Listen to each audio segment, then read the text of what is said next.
Congratulations! You've upgraded to a water-smart landscape, joining thousands of Valley residents and businesses that have also committed to conserving our most precious resource, water. With your help, your new landscape will mature and thrive for years to come. Although a drought-tolerant landscape isn't as labor-intensive as keeping a green lawn, it still requires regular maintenance. If you designed your new landscape through the SNWA's Water Smart Landscapes Rebate Program, you should receive a newsletter when you receive your rebate check, and another newsletter 1 year later. Each offers advice and tips on how to care for your new landscape.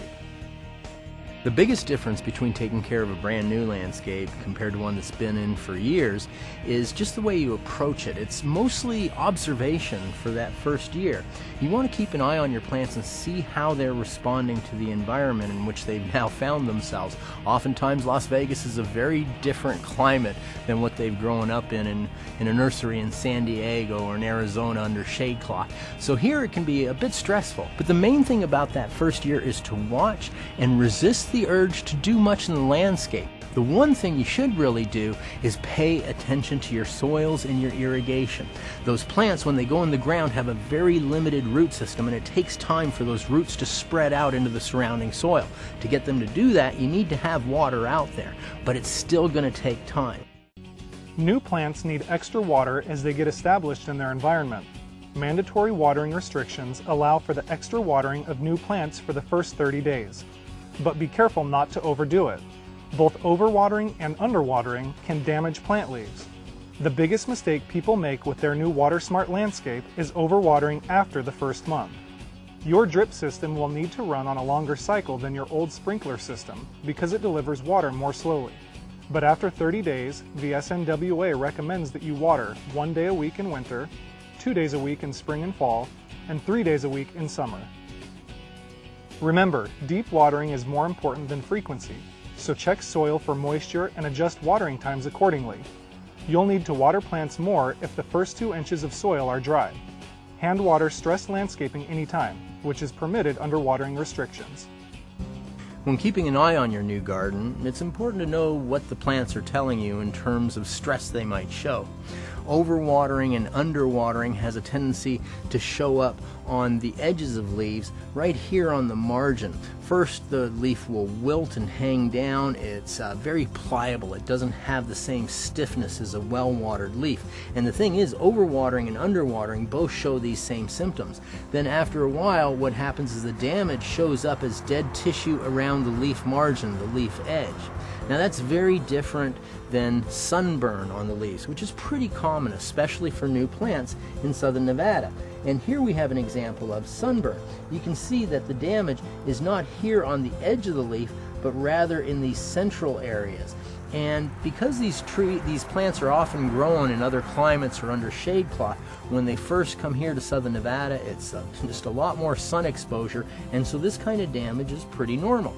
This is a plant that can really handle a lot of sun, but it'll develop new leaves. Those new leaves will establish themselves well.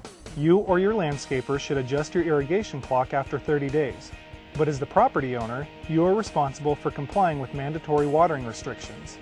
After the 30-day mark, check your irrigation system for broken or clogged drip emitters, leaks, or damage. Make repairs as needed or contact your landscaper if items are under warranty. And don't worry if new plants look small and underdeveloped. Most will take 6 months to a year to start filling out.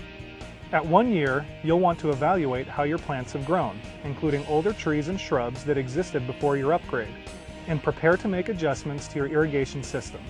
Now after about a year, you're going to be changing your irrigation frequency. When they first go in the ground with those limited root balls, you need to water more frequently.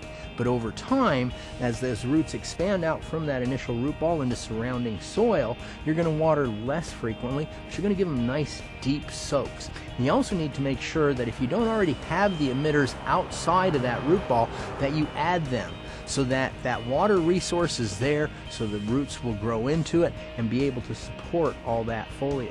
It's a really important part of gardening, I think, to check your soils once in a while. Pull the mulch back and then use your finger. I mean, your finger is very sensitive to moisture differences. If you're not comfortable doing that, get a moisture meter.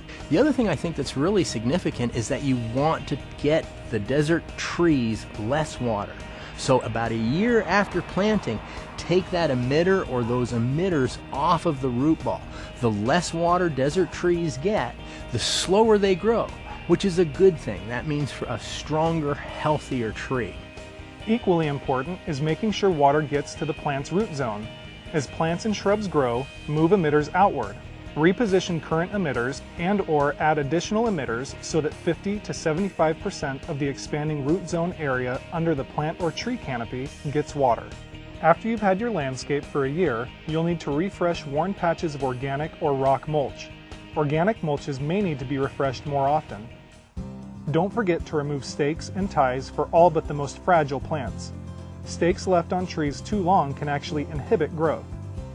When the trees arrive in your new landscape, they often come with the nursery stake or the transport stake attached to them. That's the stake that's right up on the trunk or the trunks of the tree. And that stake should be removed upon planting or as soon thereafter as possible. Some trees have nice strong trunks and don't even need staking at all. That's ideal. But if it does need staking, that nursery stake should be replaced with 2 or 3 stakes set outside of the root ball in the surrounding soil, and then tied to the tree with a material that's not going to cut into the trunk and that allows some flexibility of that trunk. You want that wood, that trunk, to move in the wind because that movement encourages the development of that wood. If it's held too still, the wood won't develop and get thicker. For the first year, little or no maintenance pruning is needed for your maturing water-smart landscape, so let your trees and shrubs grow naturally. You may want to add fertilizer in the fall, using a balanced organic mix of nitrogen, phosphorus, and potassium. And be patient with plants that have been damaged by extreme temperatures. Check for new growth in the spring when plants bounce back from dormancy. Every landscape, even a water-smart one, experiences trial and error. If you learn to maintain its water efficiency, you'll enjoy long-term benefits: lower water bills, less yard work, and a healthy yard all year long. Reporting for Waterways, I'm Jason Gifford.